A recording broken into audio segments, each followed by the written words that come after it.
Salut la grande famille, c'est encore Maro aussi Bejo. Si tu es nouveau, tu es nouvelle sur ma vidéo, faut t'abonner sur ma chaîne YouTube. Il dit, abonne-toi sur ma chaîne YouTube, ma page Facebook, Instagram, TikTok. Vous pouvez me retrouver sur les 4 plateformes et aussi je laisse mon numéro WhatsApp. Vous pouvez me contacter, on peut échanger. Bref, la famille, j'aimerais vous présenter la vidéo de Damana Picasse. Damana Picasse, lors de la guerre, Damana Picasse a fait des dégâts. Aujourd'hui, les retours, je pense qu'ils n'ont pas quelque chose à expliquer aux Ivoiriens. Damana Picasse a fait ce qu'ils appellent chez eux, ensuite ou encore à Yopougon, on appelle ça au grès, parce que moi j'appelle ça grès, où il est venu parler. Il est venu parler à la jeunesse de Yopougon en leur disant que oui, c'est Gbagbo qui a gagné, c'est Gbagbo, ils ont mis Gbagbo en prison, Dieu a fait, Gbagbo est venu. Et ils ont dit à Gbagbo, oui, dès qu'il rentre en Côte d'Ivoire, il n'a qu'à la maman pour rester là-bas. Gbagbo est venu, il est resté à Abidjan, il a en train de raconter que des bêtises. Mes chers frères, mes chers parents, ce qui Damana Picasse est en train de vous dire là, s'il vous plaît, asseyez-vous, vous allez réfléchir.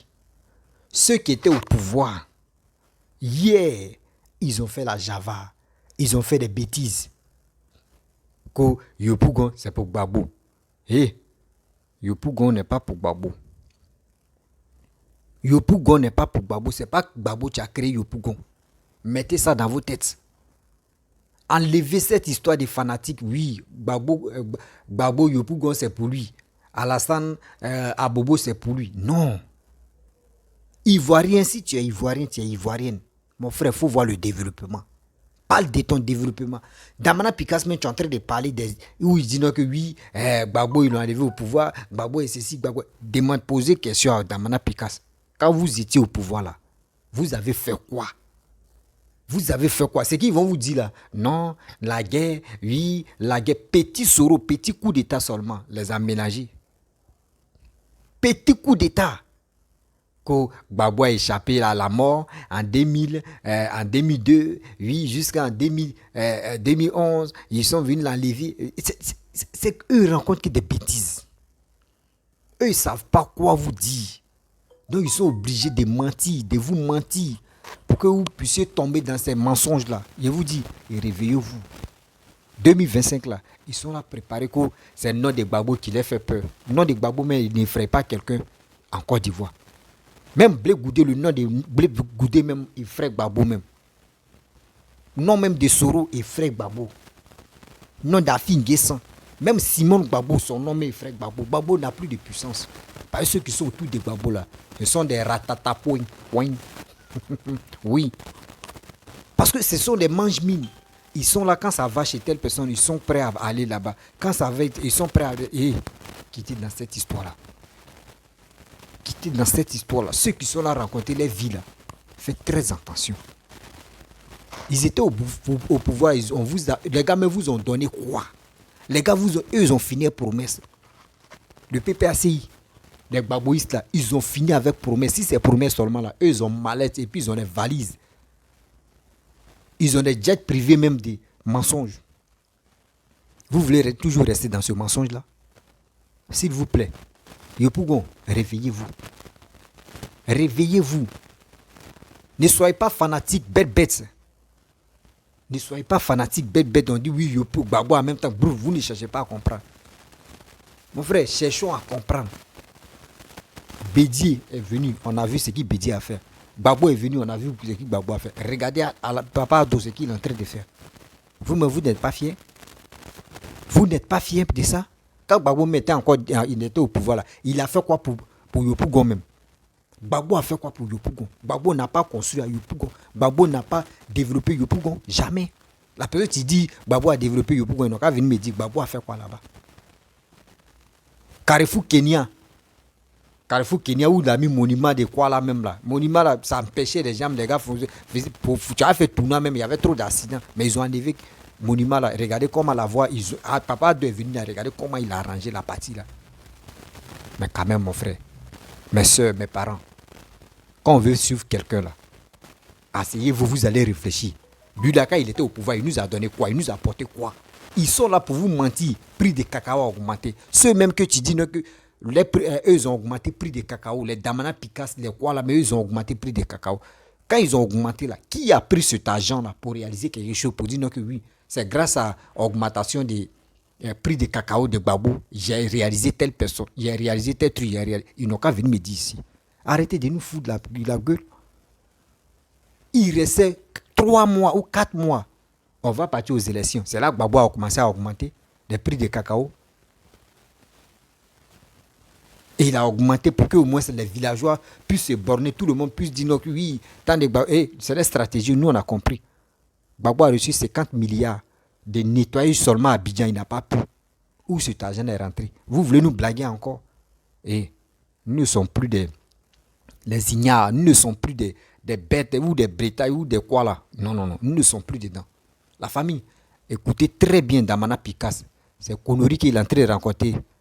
Surtout la jeunesse de Yopougon là, écoutez. Et après moi, je vais lui répondre. Il n'a qu'à arrêter de nous foutre la gueule là. Il nous emmène, ils n'ont qu'à quitter. Nous, on cherche le développement. Moi, il dit XZ, ADZ, 0, qui va venir au pouvoir. Si tu travailles comme Papa Alassane, moi, je vais te suivre.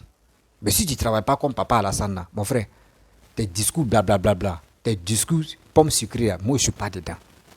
Moi, je veux uniquement préparer l'avenir de mes petits frères, préparer l'avenir de mes enfants, de mes petits-enfants. C'est pour cela, moi, je sors et je me bats pour eux, pour que la jeunesse puisse s'élever. Et 2025, on puisse voter pour celui qui est prêt pour développer nos pays. La famille, voici sa vidéo. Sont valables. À ce moment, nous allons sortir. Mais on ne sortira pas parce que des gens disent qu'on est mort. Nous, est-ce que vous êtes morts? Est-ce que cette foule qui est là, est-ce qu'on peut dire qu'elle ne représente rien? Donc c'est pourquoi je dis qu'on n'a qu'à se calmer. Ne faites pas attention à eux. Et puis continuons notre travail de mobilisation. La politique, c'est la mobilisation du terrain. La politique, c'est le contact avec le terrain. Pendant qu'ils parlent, ils nous insultent sur Facebook, sur les réseaux sociaux. Soyons sur le terrain en train de travailler. Soyons sur le terrain en train de recruter. C'est par là qu'on va apprécier qui est qui demain sur le terrain. C'est ça la seule réalité. C'est ça seul. C'est ça seul. Donc, on les attend dire, nous on sait ce qu'on représente. Et on sait ce qu'on vaut. On sait ce qu'on vaut. La dernière fois, on a affirmé lors de notre anniversaire que notre candidat, c'est Laurent Gbagbo. Et puis, ils sont devenus fous. Ils sont devenus fous. Un parti légalement constitué tient ses assises et décide qu'un de ses militants est son candidat. Et puis les autres sont hystériques. Ils sont complètement déroutés. Ils commencent. Non, Gbagbo, la candidature de trop. Non, Gbagbo est malade. Non, Gbagbo est vieux. Non, Gbagbo ne peut pas. Mais raison de plus pour le laisser. Comme il ne peut pas, laissez-le. Comme il ne peut pas gagner, il est minoritaire, laissez-le. Comme il est malade, laissez-le. Laissez-le. Oui. Quelqu'un que vous pouvez gagner. Pourquoi sa candidature vous inquiète?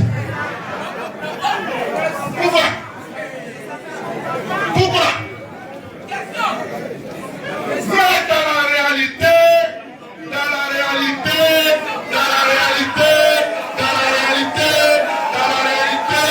ils savent que si Gbagbo est candidat, c'est fini pour eux.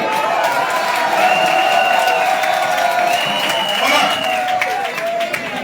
Donc ils sont en train de masquer les paniques. Leur panique. Mais dans la candidature de Gbagbo, il y a beaucoup de choses dedans. Mais dit aujourd'hui, c'est qui est dedans.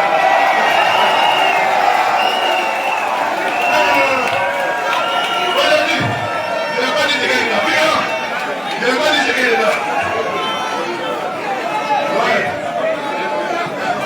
Voilà. Il y a beaucoup de choses dedans. Dans la candidature de Babou, il y a beaucoup de choses dedans. Non, vous savez que moi, il ne s'est pas dit un peu. Si on commence à y aller en même temps, moi, j'attends quelque chose d'abord. Oui. Donc, il y a beaucoup. Mais ils n'ont qu'à se calmer. Ils n'ont qu'à se calmer. Ceux qui sont là, qui croient que c'est ceux qui sont allés à la faculté de droit. Et quand on parle, ils aiment les grandes théories de droit. C'est eux seuls qui ont eu les diplômes à l'université. Nous, on ne sait pas ce qu'on fait. Oui, mais nous, on est ici à l'Époux. Et puis à l'Époux, on dit, Babo sera notre candidat.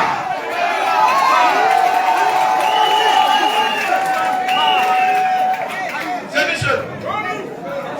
C'est lui seul. C'est lui et lui seul qui peut en décider autrement. Il n'y a pas quelqu'un. Il n'y a pas. Je dis il n'y a pas. Je dis il n'y a pas. Est-ce qu'il y en a? Est-ce qu'il y en a? Voilà.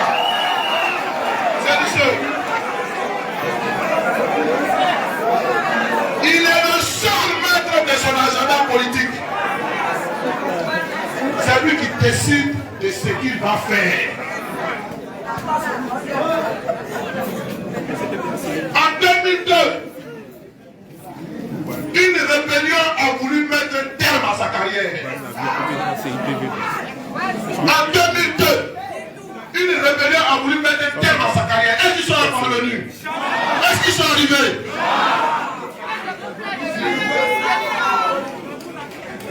En 2011, une armée coalisée, faite de mercenaires,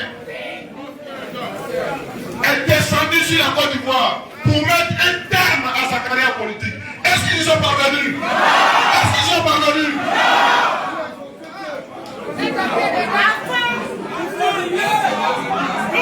Il est pris. Ils l'ont déporté loin des siens à la Cour pénale internationale pour ne plus qu'ils reviennent. Est-ce qu'ils sont parvenus? Est-ce qu'ils sont parvenus? Alors,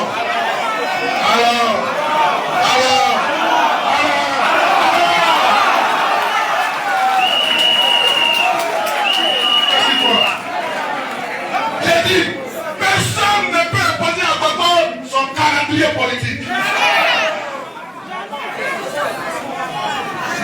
Alors, parce qu'ils savent qu'on va le libérer, ils se lèvent le matin dans un salon doué, ils prennent le téléphone, il appelle un magistrat. Il dit, monsieur le juge, mais tu vois ce qui se passe à la CPI? On dirait que Babo sera acquitté. On dirait que Babo va revenir. Mais, il faut qu'on fasse tout pour que quand il vient ici, il ne puisse plus être candidat. Et puis on appelle le juge. Et le petit juge, le tout petit juge, qui n'a aucune conscience de son importance dans la nation, il rentre dans cette combine. Il rentre dans cette combine. Et puis, il prononce une condamnation farfelue. Il dit que Babo est condamné à 20 ans. Pour le braquage de la BCAO, complicité, réunion de vol armé. Vous dit, Babo, vous parlez comme ça. Babo, que nous, on a attendu ici pendant 10 ans. On a suspendu notre vie. On allait en exil, donc les camarades sont morts. Il y en a qui sont encore en prison. Babo, que nous, on attendait. C'est de lui que vous parlez comme ça. Amusez-vous. Amusez-vous.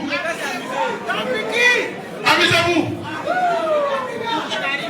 Cette condamnation-là ne peut pas mettre fin à la carrière politique de Laurent Gbagbo.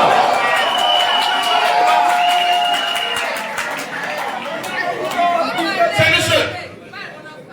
C'est lui seul. Il peut dire, je vais faire ceci, je vais faire cela.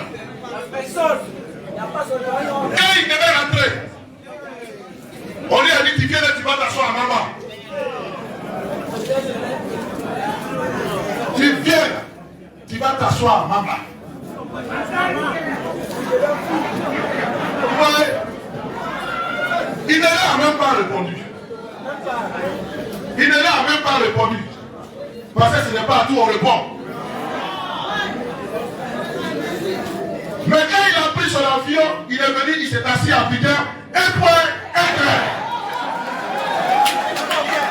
Personne ne peut poser quelque chose à Laurent Gbagbo. Parce que nous, on est derrière lui. Tous, nous est derrière. Toute la Côte d'Ivoire est derrière. Personne. Donc, votre décision de grâce que vous avez prise, reprenez ça. Reprenez ça parce qu'on ne vous a jamais demandé ça. On ne vous a jamais demandé ça. Et puis on parle des problèmes aussi sérieux pour l'équilibre social. J'ai entendu, je ne sais pas si c'est un ministre, qui vient et puis qui ramène le débat important là à un débat banal de rue, d'opposition des papas. Papa. S'il faut voir les papas, nous on ne sait pas voir les papas. Regardez-moi ça. Regardez des gens comme ça qui occupent des hautes fonctions de l'État. Si on a un papa, et aussi il va voir le papa. Et puis notre papa là, il va prendre le papa. Parce que nous, notre papa nous a dit, il ne faut pas se battre avec les papas des autres. Regardez-les.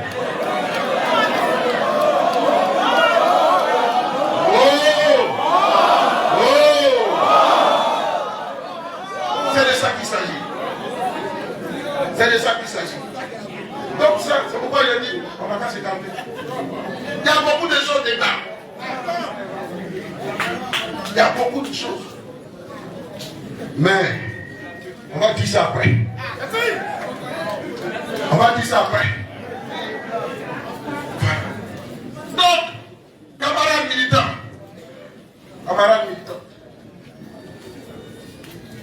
notre parti est attendu. Notre parti est un parti qui est attendu. Vous avez démontré que la Côte d'Ivoire peut compter sur vous. Surtout ici à Yopougon, vous avez démontré que la Côte d'Ivoire peut compter sur vous. Et la Côte d'Ivoire aujourd'hui compte sur le PPRC. La Côte d'Ivoire compte sur Laurent Gbagbo. La Côte d'Ivoire compte sur vous. Et donc, vous devez en avoir pleine conscience. Pleine conscience. On n'est pas un parti comme les autres. Parce que dans ce pays, on se connaît. On se connaît dans ce pays. Il n'y a pas un parti.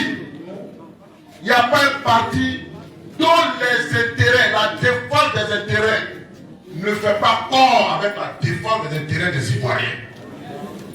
Il n'y a pas de parti, si ce n'est le nôtre. Le PPRC, qui était le FPI hier,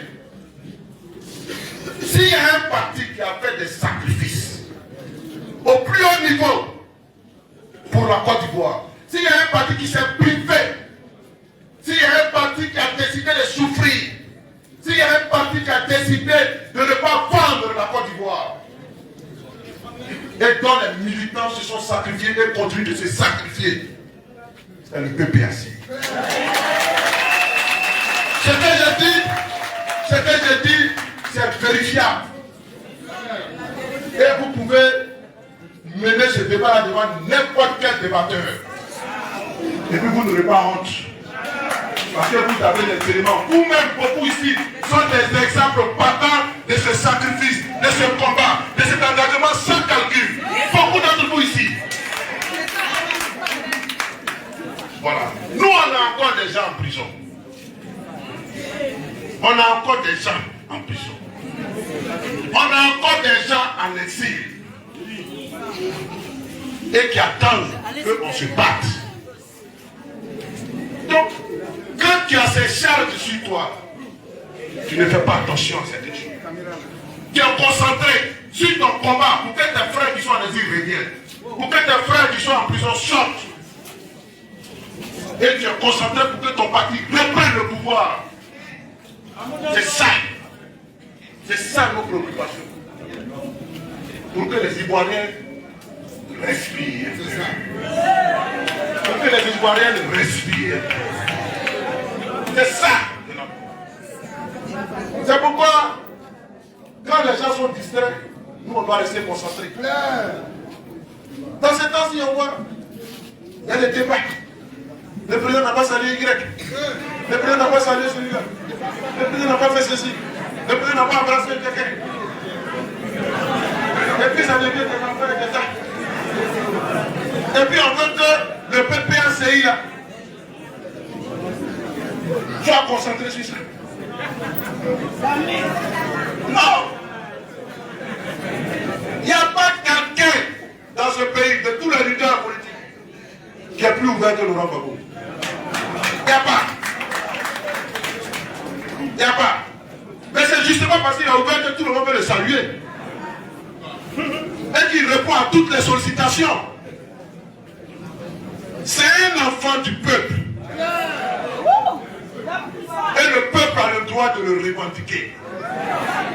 Donc, pour nous, là, nous n'en faisons pas un problème, le fait que les gens courent pour saluer Laurent Gbagbo. Au contraire, nous sommes fiers de ça. Ça prouve que Gbagbo est un enfant du peuple. Et quand le peuple le voit, le peuple est content. Le peuple peut le saluer, le peuple peut le serrer dans ses bras. Donc ça, c'est pas un problème. Oui. Mais, il faut que les gens comprennent aussi que Gbagbo, c'est un président. Gbagbo, c'est un président. Et qu'il y a un protocole autour de lui. Oui. Donc, nous-mêmes qui sommes ses collaborateurs directs, des fois, on fait les frais de la sécurité du président. On fait les frais. Tu veux t'approcher de gars, il te bloque, on dirait qu'il ne te connaît pas. Oui. Mais il est au travail. Il est au travail. Parce que demain, si quelque chose arrive à Gbagbo, on va dire c'est vous là qui avez fait quelque chose lui arriver. Donc eux aussi, ils engagent leur responsabilité. Donc Gbagbo était président. Tu peux arriver et puis tu peux buter sur la sécurité. Mais ça, c'est pas une... ça arrive tout le temps. Ça arrive tout le temps. Même en Europe, ça arrive. On voit des gars que la sécurité prend et puis ils jettent loin. Non. À ça, faux. Il y a un frère. Et qui a un petit de Gbagbo. Je ne sais pas pourquoi Gbagbo va refuser de le saluer. Il n'a aucun intérêt. Il ne faut pas les gens vont se lever de faux débats. Il ne faut pas qu'ils vont se lever de faux débats. Parce que si Asafo lui-même, il n'avait pas dit que depuis que Gbagbo est venu, il n'a pas eu le temps de le saluer. Nous, on n'allait pas savoir qu'il n'a pas salué Gbagbo. On n'allait même pas savoir ça. Si ce n'est pas lui-même qui a pris le micro pour dire que depuis que vous êtes venu, monsieur le président, je n'ai pas eu le temps. Lui, Asafo, il n'a pas eu le temps d'aller saluer Laurent Gbagbo. Si lui-même n'avait pas dit ça, nous, on ne saurait pas. Parce que Gbagbo même n'a pas le temps. Tous les jours, les gens depuis chez lui. Donc, on ne sait même pas que tu n'as pas salué. Et ça, ce n'est même pas un problème de Gbagbo. La preuve, il a levé le bras, il voulait même le saluer. Mais c'est la sécurité qui a fait écran. Voilà. Il faut le travail. Il faut le travail. Donc, ce genre de problème, c'est ça que j'appelle les petits problèmes. Les petits problèmes. Et un grand parti ne s'occupe pas d'un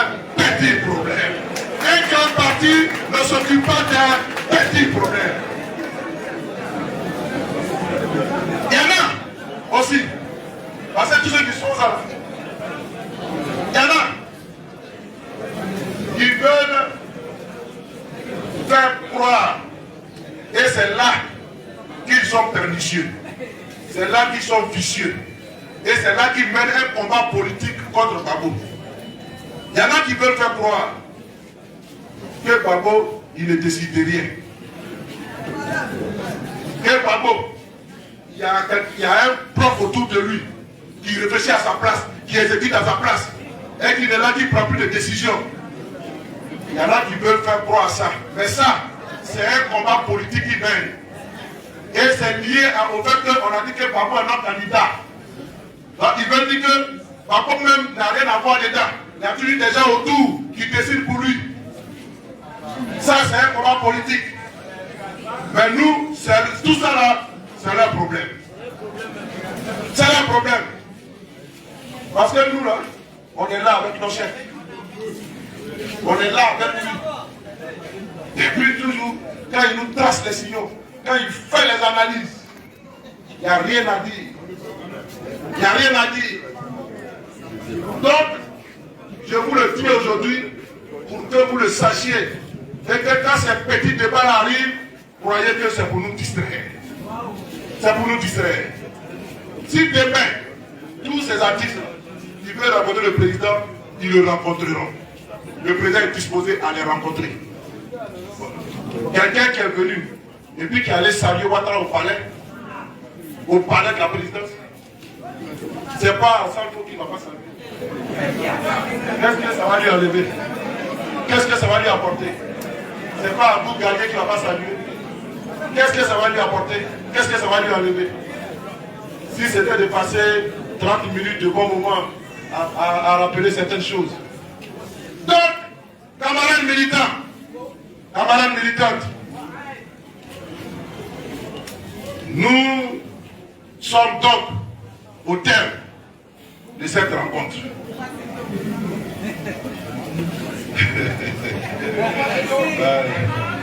Non, pourquoi sitôt pour qu'on ait le plaisir de nous retrouver la prochaine fois. Parce que si on dit tout ce qu'on a à se dire aujourd'hui, la prochaine fois on risque de s'ennuyer. Pour avoir le plaisir donc de se retrouver, il faut savoir se quitter. Et c'est sur ce que je voudrais vous saluer. Je voudrais saluer votre militantisme. Que Dieu vous bénisse. Que Dieu bénisse le PPACI. Que Dieu bénisse le président Laurent Gbagbo. Je vous remercie. Bref, la famille, vous-même, vous avez écouté Damana Picasse. Je pense que ceux qui ont des oreilles ont bien écouté ce gars-là. Et ceux qui ont des oreilles aussi mal positionnées, je pense que c'est rentré et puis c'est sorti. Vous n'avez pas retenu quelque chose dedans? Le mensonge d'assiette qu'il a envoyé à Yopougon là-bas, là. Vous voyez ces gens-là? Vous voyez ces gens-là? Demain, papa Ado les a donné au moins la liberté en Côte d'Ivoire. Ceux qui viennent raconter des bêtises. Pourquoi l'homme noir est méchant comme ça? Pourquoi l'homme noir est méchant comme ça? Ça veut dire que l'homme noir n'aime pas la liberté. Oui. L'homme noir n'aime pas la liberté. Toi, Damana Picasso, on a vu ce que tu as fait en Côte d'Ivoire. Avant d'aller t'exiler, on a vu ce que tu as fait. C'est ceux qui sont nés en 2005, 2006, 2010 là. Souvent en 2000 même là. C'est toi, tu peux blaguer. Nous, on a déjà dépassé ce stage-là. Attends. Je pense que ceux qui acclament ce gars-là même là. Attends. Vous êtes né hier ou soit quand tout ça, l'événement passait en Côte d'Ivoire là. En direct, vous étiez au village, même dans le campement ou bien. Vous-même, vous avez vu ce qui s'est passé.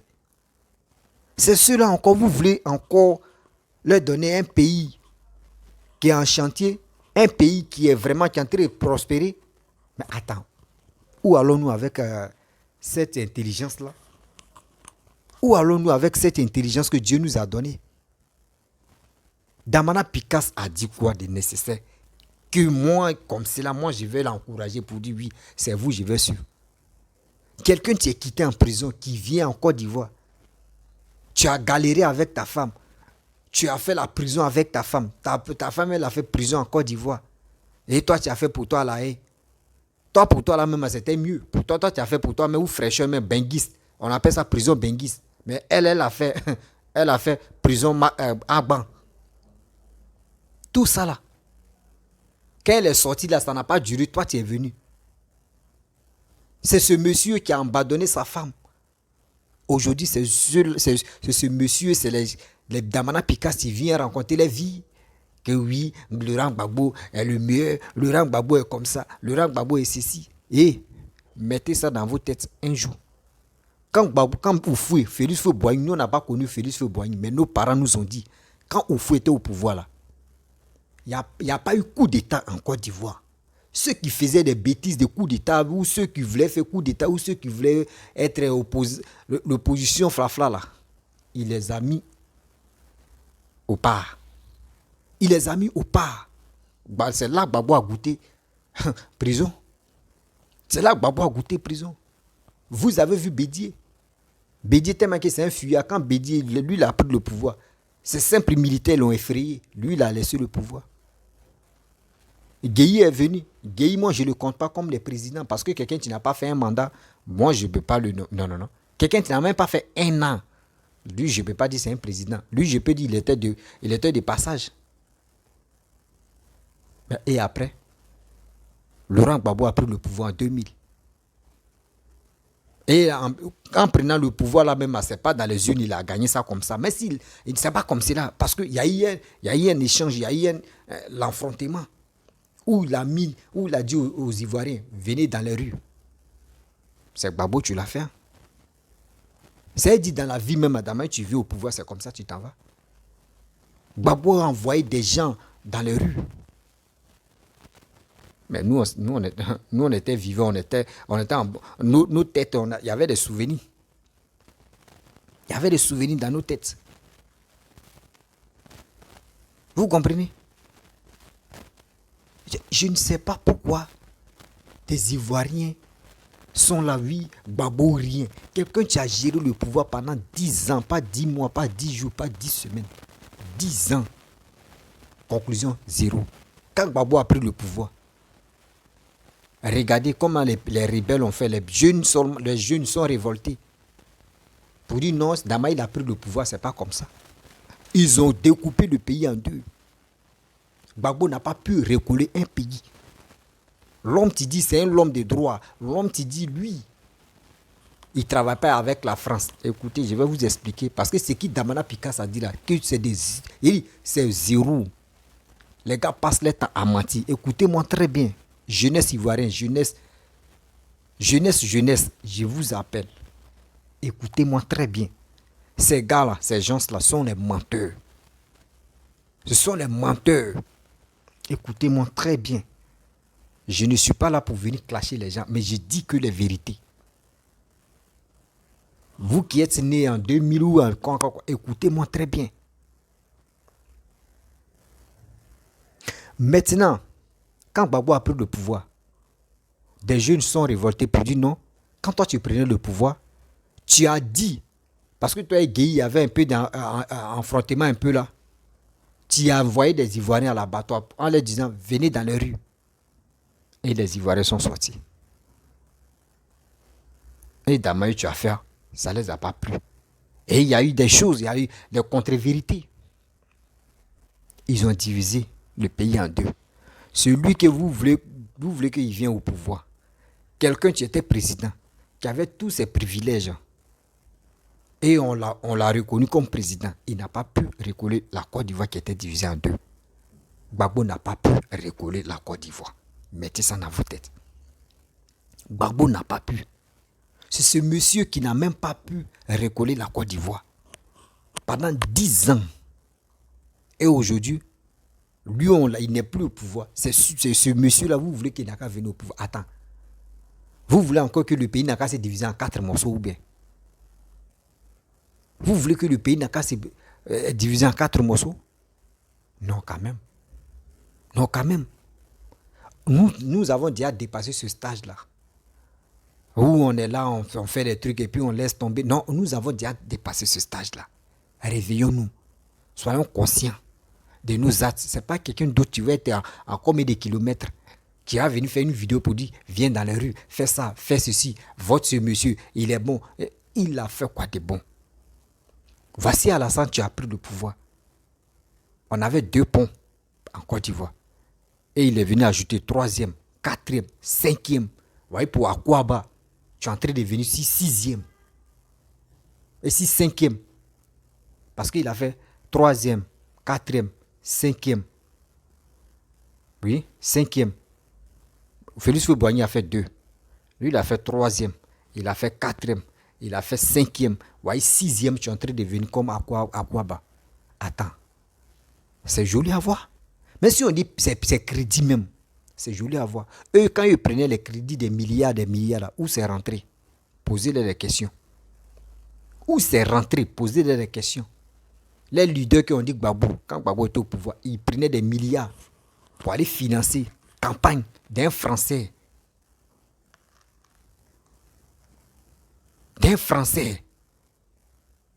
Jacques Chirac. Il allait financer campagne politique. Ça veut dire Blanc te donne crédit. Toi, tu prends ce crédit-là et tu t'en finances encore. Le même Blanc. Attends, on va où est ça? On va où est ça? C'est ceux-là, vous voulez que le pays n'a qu'à rester dans les mains encore? Mes frères et sœurs, ce sont les roublards. Ce sont les nullards. C'est des gens, tu ne veux pas travailler pour la Côte d'Ivoire. La famille, excusez-moi, j'ai reçu un appel là. Donc, ça fait que ça a coupé un peu. Il y a mis pause. Vous comprenez? C'est des choses, vraiment, on ne doit pas mettre ça dans nos têtes. Que oui, Gbagbo de Yopougon. Et c'est pas uniquement Gbagbo de Yopougon. C'est Yopougon de tout le monde. Tous les opposants. Yopougon là, c'est pour eux. Les guerriers, les bêtés, les gars de l'Ouest qui sont à Yopougon là. S'il vous plaît, rêvez, voyez votre matière grise. Fanatique, être fanatique, je suis Gbagbo, ça n'a pas de sens. Souvent les appels, même quand on m'appelle, ça me déconcentre vraiment. La famille, je vais m'arrêter là. Si tu es nouveau, tu es nouvelle sur ma vidéo, il faut t'abonner sur ma chaîne YouTube, ma page Facebook, Instagram, TikTok. Et je vous dis, on peut se retrouver encore sur les prochaines vidéos. Voilà, excusez-moi parce que je suis déconcentré avec l'appel où j'ai passé plus de 45 minutes dedans. Ça fait que ce que je voulais dire vraiment, ça m'a beaucoup échappé. Excusez-moi, je vous demande pardon. Voilà, parce que je ne peux pas me faire répéter encore. Ciao.